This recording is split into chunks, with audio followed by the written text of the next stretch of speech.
Every year, millions of animals are slaughtered on the same day, all across the world at the same time. But here is the question nobody asks.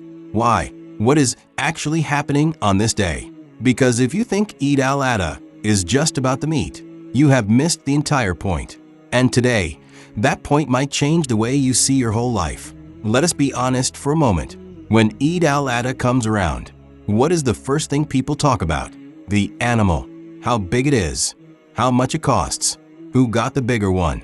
What cut they are getting. What dish is being made. And there is nothing wrong with that excitement. But somewhere along the way, the soul of this day got buried under all of that noise.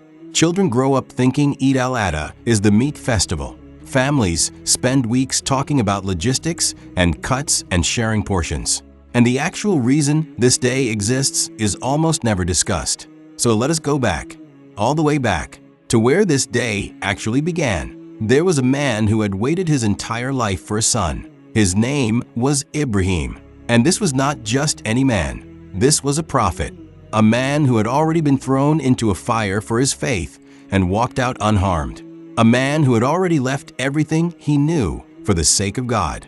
And after all of that, after all those years of waiting and patience and trust, God gave him a son. Imagine that. Imagine what that son meant to him. Then one night, Ibrahim had a dream. In the dream, he was slaughtering his son. Now, in the language of prophethood, a dream is not just a dream. It is a message from God. And Ibrahim knew this. So he woke up carrying the weight of something almost impossible. What Ibrahim did next is one of the most extraordinary things recorded in human history. He went to his son, whose name was Ismail, and he told him. He did not hide it. He did not pretend. He did not make excuses. He said, "My son, I have seen in a dream that I must sacrifice you.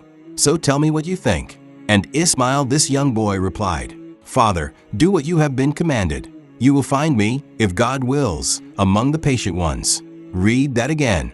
A father telling his son, "I have to sacrifice you." A son saying, "Go ahead.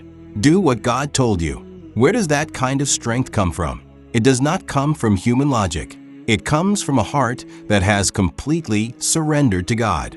This conversation is in the Quran, Surah As-Safat, verses 102. Ibrahim took his son and they walked together. We do not know how long that walk was.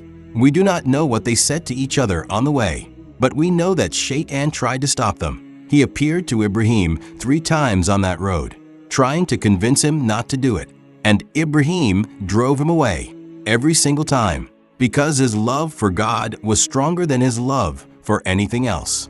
And that is the thing about real faith. Real faith does not mean you feel nothing. Ibrahim was not a robot. He was a father. He loved his son more than words can describe. But he loved God more.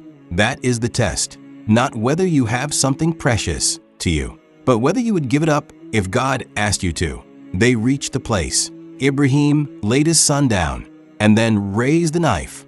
And then God called out to him, "Ibrahim, you have already fulfilled the vision. Stop. We reward those who do good in this way." This was truly a clear test. And then God provided a ram, a large animal, to be sacrificed in place of Ismail. Ibrahim's willingness was enough. His obedience was enough. God did not actually want the blood of his son. God wanted to see what was in Ibrahim's heart. And what he found there was complete surrender. That is why this event became a tradition for all of us until the end of time. Pause here for just a second. Think about something in your life right now. Something you love, something you are holding onto so tightly. And ask yourself honestly, if God asked you to let it go, could you? If something in your heart just stung a little, type in the comments, "I want to trust you more, Ya Allah." Let it out. This is between you and Him. When we sacrifice an animal on Eid al-Adha, we are not feeding God. We are not impressing God. The Quran makes this completely clear. It is not their meat nor their blood that reaches God. It is your piety that reaches Him. Surah Al-Hajj, verse 37. So the animal is a symbol. It is saying, "I am willing to give up what I value for you, God." It is a physical act of a spiritual truth. And when you eat that meat, share it with the poor.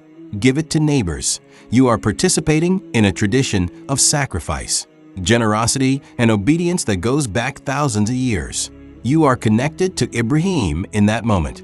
You are continuing his legacy. Here is the hard part. Most of us buy an animal, get it slaughtered, divide the meat, eat biryani, and go back to our normal lives.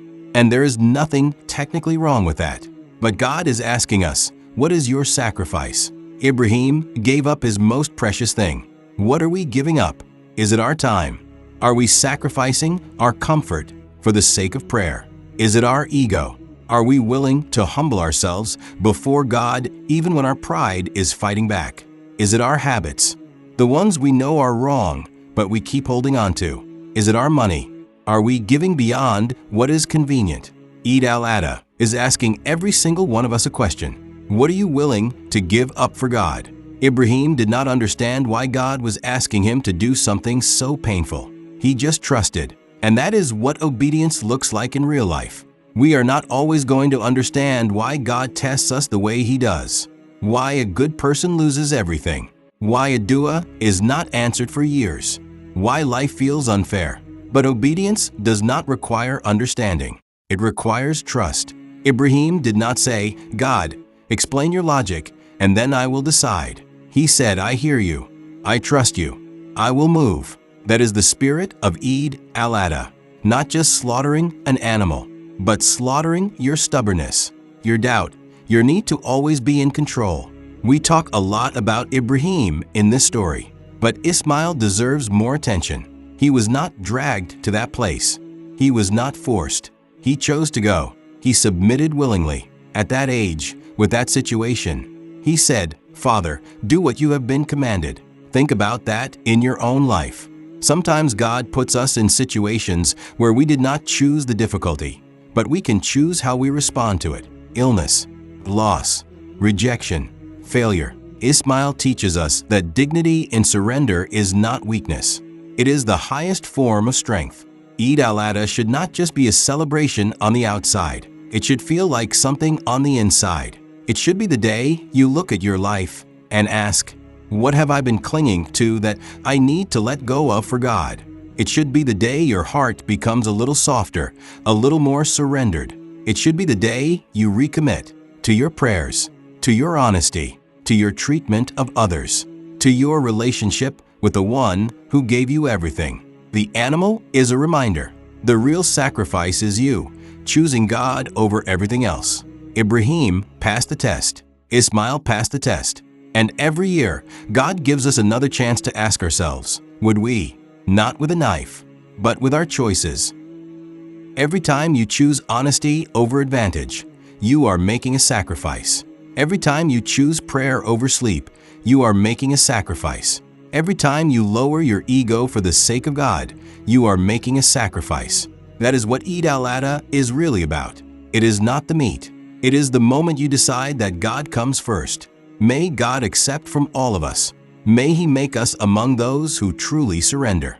And may our sacrifices, big and small, be seen and accepted by Him. If this reached your heart today, share it with someone who needs a reminder of what this day really means. Subscribe if you want more reminders that actually make you think. And like this, if you believe God deserves to come first, drop in the comments. What is one thing you want to sacrifice for God this Eid? It can be a habit, a mindset, anything. Type it out. Make it a promise between you and Him.